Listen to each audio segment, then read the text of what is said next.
శుక్లాంబరధరం విష్ణుం శశివర్ణం చతుర్భుజం ప్రసన్నవదనం దాయేత్ సర్వ విఘ్నోపశాంతయే. అందరికీ నమస్కారం అండి. స్వాగతం సుస్వాగతం మన ఛానల్కి. ఈ వీడియోలో ఈ 2024 సంవత్సరము జ్యేష్ఠ మాసంలో మనకి సంకటహార చతుర్థి ఎప్పుడు ఏ రోజున వచ్చింది, ఈ నెలలో గణనాథుని కొలిచేటువంటి పీఠం పేరు నామం పేరు ఏమిటి, చంద్రోదయ సమయం ఎప్పుడు, మొదటిసారి మొదలు పెడదాము అనుకునేవారు ఈ మాసంలో ప్రారంభించవచ్చా, పూజా విధివిధానం అనేది ఏ విధంగా చేసుకోవాలి, ముడుపు ఎలా కట్టుకోవాలి, ఇలాంటి మరెన్నో ఆసక్తికరమైన విషయాలు అన్నింటినీ క్లుప్తంగా ఈ వీడియో ద్వారా తెలియచేయడానికి మేము ముందుకు వచ్చేసానండి. వీడియోని స్కిప్ చేయకుండా చూడండి, అప్పుడే మీకు కావాల్సినటువంటి సమాచారం అనేది పూర్తిగా తెలుస్తుంది. అయితే మనకి ఈ 2024 సంవత్సరంలో జ్యేష్ఠ మాసంలో అంటే జూన్ నెలలో మనకి సంకటహార చతుర్థి అనేది జూన్ 25వ తారీఖు మంగళవారం రోజున వచ్చిందండి. సంకటహార చతుర్థి అనేది మంగళవారం కాని వస్తే దాన్ని అంగారక చతుర్థి అని అంటారు. అలా కలిసి రావడం చాలా విశేషమైనటువంటి పర్వదినంగా చెప్తారు. అంగారక చతుర్థి నాడు సంకటహార చతుర్థి వ్రతంని ఆచరించడం వలన జాతకంలోని కుజదోష సమస్యలు తొలగడంతో పాటుగా చేసే పనులలో సంకటములన్నీ తొలగి సఫలత చేకూరుతుందని ప్రతీతి అండి. సో ఇంకెందుకు ఆలస్యం అండి, సంకటహార చతుర్థి వ్రతాన్ని పూజా విధానాన్ని ఎలా చేసుకోవాలి అనే విషయం గురించి ఇప్పుడు తెలుసుకుందామా. మరి ఆ రోజు ఉదయాన్నే తెల్లవారుజామునే అభ్యంగన స్నానం ఆచరించి ఇంటి ముందు ముగ్గు అనేది వేసుకొని గడపకి పసుపు కుంకుమ బొట్లు అనేవి పెట్టుకొని పూజా మందిరాన్ని అలాగే ఇంటిని శుభ్రం చేసేసుకొని ఆ రోజున మనము పూజా మందిరంలో ఒక ఎర్రటి జాకెట్ ముక్క బట్టను తీసుకొని ఎరుపు రంగు ఉన్నటువంటి జాకెట్ ముక్కను తీసుకొని దానికి ఇక్కడ నేను చూపిస్తున్న విధంగా నలువైపుల పసుపు కుంకుమ బొట్లు అనేవి పెట్టుకోవాలండి. ఇలా పసుపు కుంకుమ బొట్లు పెట్టుకున్న తర్వాత 3 గుప్పెలతోటి బియ్యం అనేది తీసుకొని ఆ జాకెట్ ముక్కలోకి వేసుకోవాలి. బియ్యం కూడా వేసుకున్న తర్వాత 5 ఒక్కలు అలాగే 5 పసుపు కొమ్ములను కూడా పెట్టుకోవాలి. కొందరు కొబ్బరి చిప్పలు అలాగే ఖర్జూరంని కూడా పెట్టుకుంటారండి. తర్వాత మనము దక్షిణలాగా ఒక 11 రూపాయలు కానీ 21 కానీ 51 కానీ ఎంతైతే అంత దాంట్లోకి పెట్టుకొని ఇప్పుడు దానిని ముడుపులాగా కట్టుకోవాలి. ఇలా ముడుపు కట్టుకునేటప్పుడు ఈ సంకటహార చతుర్థి వ్రతాన్ని 3 నెలలు కానీ 5 నెలలు కానీ 11 నెలలు కానీ 21 నెలలు కానీ ఎన్ని నెలలు చేస్తామో అన్ని నెలలు అనుకొని ముడుపులాగా కట్టుకొని ముడుపు కట్టుకున్న తర్వాత 4 వైపులా పసుపు కుంకుమ బొట్లు అనేవి పెట్టుకొని పక్కన ఉంచుకోవాలి. ఇప్పుడు పూజా మందిరంలోనే స్వామివారి ఫోటోకి పసుపు కుంకుమ బొట్లు అనేవి పెట్టుకొని వస్త్రమును కూడా వేసుకొని ఆయనకి ఎంతో ఇష్టమైనటువంటి ఎరుపు రంగు పువ్వులతోటి స్వామివారిని అలంకరించుకొని ముందుగా మనం రెడీ చేసుకునేటువంటి ఆ ముడుపుని స్వామివారి ముందు ఉంచి మన మనసులో ఉన్నటువంటి కోరికని ఒక సంకల్పం లాగా చెప్పుకొని దీపారాధన కోసము నువ్వుల నూనెతో కానీ ఆవు నెయ్యితో కానీ దీపారాధన అనేది చేసుకొని ఆయనకి ఎంతో ఇష్టమైనటువంటి అటుకులు బెల్లముని కానీ ఏదైనా ఒక ఫ్రూట్ని కానీ నైవేద్యంగా పెట్టుకోవాలి. ఇలా ముడుపు కట్టుకునేటువంటి ఈ ముడుపుని కొంతమంది 3 నెలల వరకు అంతే ఉంచుకుంటారండి. కొందరేమో ఆ రోజే సాయంత్రం పూట ఆ ముడుపుని తీసేసి దాంట్లో ఉన్నటువంటి బియ్యంని తీసేసి ఆ బియ్యంతోటి ఆ గణనాథునికి నైవేద్యంగా పొంగలి అనేది చేసి పెడతారు.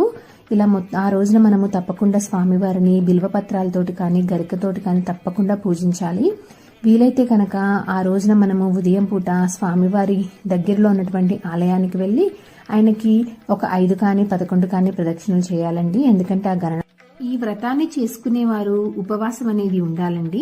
ఉదయం నుంచి సాయంత్రం వేళ మరలా పూజ చేసుకొని నక్షత్ర దర్శనము అయ్యేంత వరకు చంద్రునికి ఆర్ఘ్యం ఇచ్చేంత వరకు ఏమీ తినరాదు. ఒకవేళ దేహస్థితి అనుకూలించలేని వాళ్ళు పాలు కానీ పండ్లను కానీ తీసుకునవచ్చును. ఆ రోజున ఓం గం గం గణపతియే నమో నమః అనేటువంటి మంత్రాన్ని వీలైనన్ని సార్లు జపించుకోవాలి. 108 సార్లు జపిస్తే ఇంకా చాలా మంచి జరుగుతుందండి. ఇలా పొద్దున పూట పూజ అనేది చేసేసుకొని యథావిధిగా మన పనులనేవి చేసేసుకొని సాయంత్రం పూట మరలా స్నానం అనేది ఆచరించి పూజా మందిరంలో ఉన్నటువంటి స్వామివారి ఫోటోకి పసుపు కుంకుమ బొట్లు అనేవి పెట్టుకొని అక్కడ ఒక పీటని ఏర్పాటు చేసుకొని ఎక్కడైతే పూజ చేద్దామో అనుకుంటున్నారో ఆ ప్రదేశంలో పీటని ఏర్పాటు చేసుకొని దానిపైన ఒక తెల్లని వస్త్రంని ఉంచి స్వామివారి ఫోటోని అక్కడ మనం ప్రతిష్ఠించుకోవాలి. స్వామివారికి వస్త్రము అలాగే ఆయనకి ఎంతో ఇష్టమైనటువంటి ఎరుపు రంగు పువ్వులతోటి అలాగే పూల మాలలతోటి స్వామివారిని అలంకరించుకొని స్వామివారి ఫోటో దగ్గర మనము కలశాన్ని కూడా ఏర్పాటు చేసుకోవాలండి. కలశం ఏర్పాటు చేసుకోవడం కోసము ఒక ప్లేట్లోకి బియ్యంని తీసుకొని ఆ బియ్యం మీద ఒక రాగి చెంబుని పసుపు కుంకుమలతోటి అలంకరించుకొని ఇప్పుడు ఆ రాగి చెంబులోకి కొన్ని నీళ్ళనేవి తీసుకొని దానిలోకి కొంచెం పసుపు కొంచెం కుంకుమ అలాగే కొన్ని అక్షింతలు కొన్ని చిల్లర నాణాలు ఒక పువ్వు అలాగే తమలపాకు వేసుకొని కలశంని ఏర్పాటు చేసుకోవాలి.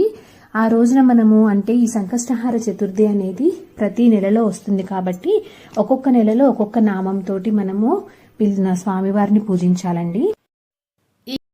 ఈ 2024 జూన్ నెలలో సంకటహార చతుర్థి వ్రతం ఎప్పుడు ఏ రోజున వచ్చింది అంటే జూన్ 25 మంగళవారం రోజున వచ్చింది. చవితి తిథి ప్రారంభం చూసుకున్నట్లయితే 24 జూన్ 2024 సోమవారము రాత్రి 3:03 నుంచి 25 జూన్ 2024 మంగళవారము రాత్రి 1:10 వరకు ఉంటుందండి. ఈ నెలలో గణనాథుని కొలిచేటువంటి పీఠం పేరు శ్రీ శక్తి గణపతి పీఠము. నామం పేరు కృష్ణ పింగళి మహాగణపతి అనేటువంటి నామంతో పూజించాలి. చంద్రోదయ సమయము రాత్రి 8:58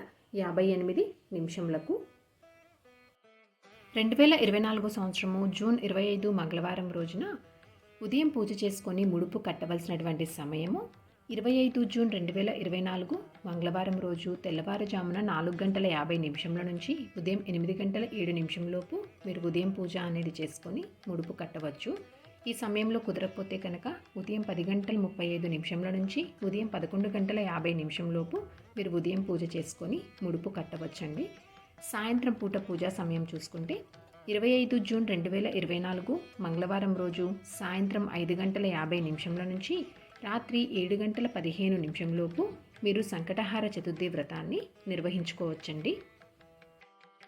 విగ్రహం ఉన్నా కానీ తప్పకుండా పసుపు గణపతిని చేసుకోవాలండి. పసుపు గణపతిని చేసుకున్న తర్వాత పువ్వులతోటి కుంకుమలతోటి మనము అలంకరించుకొని పసుపు గణపతిని దీపారాధన చేసుకోవడం కోసం దీపపు కుందులు పెట్టుకొని వాటిని పసుపు కుంకుమలతోటి పువ్వులతోటి అలంకరించుకొని దీపారాధనకి చేయడానికి నువ్వుల నూనెతో కానీ ఆవు నెయ్యితో కానీ చేసుకోవాలి. ఉదయం పూట కట్టుకున్నటువంటి ముడుపుని అదే రోజు కనుక తీసేద్దాము అనుకుంటే కనుక ఆ బియ్యంని తీసేసుకొని ఇలా నైవేద్యము పొంగలిగా చేసుకొని సాయంత్రం పూట పూజలో గణనాథునికి నైవేద్యంగా పెట్టుకోవాలండి. ఇక్కడ అటుకులు బెల్లంని కూడా నైవేద్యంగా పెట్టుకుంటున్నాను ఇక్కడ నేను. తర్వాత తాంబూలం అనేది గణనాథునికి ఇచ్చుకోవాలి. దానికోసము మనం ఒక తమలపాకులో దక్షిణ అనేది పెట్టుకొని అరటి పండ్లతోటి ఆ తాంబూలం అనేది గణనాథునికి కూడా ఇచ్చుకొని తర్వాత మనము ముందుగా గణనాథుని నమస్కరించుకొని తర్వాత దీపారాధన అనేది ప్రారంభించాలి. దీపారాధన అనంతరము ఆచమనీయం చేసుకొని ప్రాణాయామం కూడా చేసి మన మనసులో ఉన్నటువంటి కోరికని సంకల్పంలాగా చెప్పుకొని కలశ పూజ అనేది కూడా ప్రారంభించుకోవాలి. కలశ పూజ అనంతరము స్వామివారిని ధూపదీప నైవేద్యాలతోటి పూజించాలి. స్వామివారిని అన్ని ఉపచారములతోటి పూజించాలి. అంటే ఆ గణనాథుని షోడశోపచారాలతోటి పూజ అనేది చేయాలి. షోడశోపచారాలతోటి పూజించిన తర్వాత ఆ విఘ్నేశ్వరి అష్టోత్తర శతనామావళితోటి గణనాథుని పూజ అనేది చేసుకోవాలి.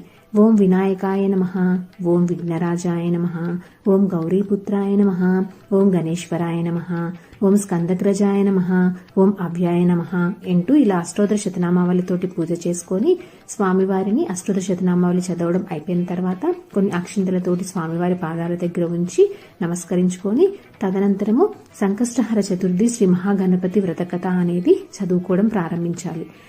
వ్రతకథ చదివే ముందు చేతిలోకి కొన్ని అక్షింతలు తీసుకొని చదవడం ప్రారంభించాలి. వ్రతకథ చదవడం అయిపోయిన తర్వాత చేతిలో ఉన్నటువంటి అక్షింతల్ని తీసుకొని ఆ గణనాథుని పాదాల దగ్గర ఉంచి నమస్కరించుకొని వాటిలోంచి కొన్ని అక్షింతల్ని తీసుకొని స్వామి ఆశీర్వచనంగా భావించి మన శిరస్సు పైన వేసుకోవాలి. ఆ తర్వాత టెంకాయ కొబ్బరికాయ లాంటివి ఉంటే కొట్టుకొని ఆ గణనాథునికి హారతి అనేది ఇవ్వాలండి.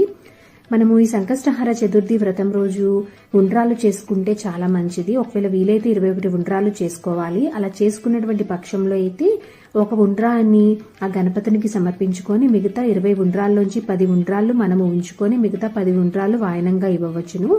ఆ తర్వాత ప్రదక్షిణం అనేది చేసుకోవాలండి. ఆ గణనాథునికి ప్రదక్షిణం కూడా చేసుకొని శ్రీ సంకష్టహార గణపతియే నమః ఆత్మ ప్రదక్షిణ నమస్కారం సమర్పయామి అని చెప్పుకొని ఆ తర్వాత నక్షత్ర దర్శనము భోజనం అనేది చేయాలి. చంద్రునికి మనము ఆర్ఘ్యం అనేది ఇవ్వాలండి. చంద్రునికి ఈ విధంగా ప్రార్థన అనేది చేసుకోవచ్చు. నమస్సోమాయ దేవాయ ద్విజరాజాయ పాలిని పాహిమాం కృపయ దేవో నక్షత్రస్య నమోస్తుతే అంటూ ఆ చంద్రునికి మనము నమస్కరించుకొని చంద్రునికి 2 విధాలుగా మనము ఆర్ఘ్యం అనేది సమర్పించుకోవాలి. తదనంతరం భోజనం చేయాలండి. అయితే ఎవరైనా ఇప్పటి వరకు సంకటహార చతుర్థి వ్రతాన్ని ఆచరించని వారు మొట్టమొదటిసారిగా ఈ మాసం నుంచి ప్రారంభిద్దాము అనుకునేవారు తప్పకుండా ఈ మాసం నుంచి ప్రారంభించవచ్చండి. ఈ మాసంని మాత్రం వదిలిపెట్టుకోకండి. సో చూసారు కదండి ఈరోజు వీడియో. ఈ వీడియో మీకు తప్పకుండా ఉపయోగపడిద్దని అనుకుంటున్నాను, అలాగే మీకు నచ్చిందని అనుకుంటున్నానండి. నేను వీడియోస్లో తెలియజేసేటువంటి ఇన్ఫర్మేషన్ అనేది ఎంతో కొంతమందికి ఉపయోగపడిద్ది అనుకున్నట్లయితే మీ ఫ్రెండ్స్ అండ్ ఫ్యామిలీ మెంబర్కి షేర్ చేసి మీ సపోర్ట్ అందిస్తారని ఆశిస్తున్నాను. ఇంకొక మంచి కంటెంట్ తోటి, ఇంకొక యూస్ఫుల్ వీడియోతోటి మిమ్మల్ని మళ్ళీ కలుస్తానండి. అంతవరకు సెలవు మరి. సర్వేజన సుఖినో భవంతు. స్వస్తి.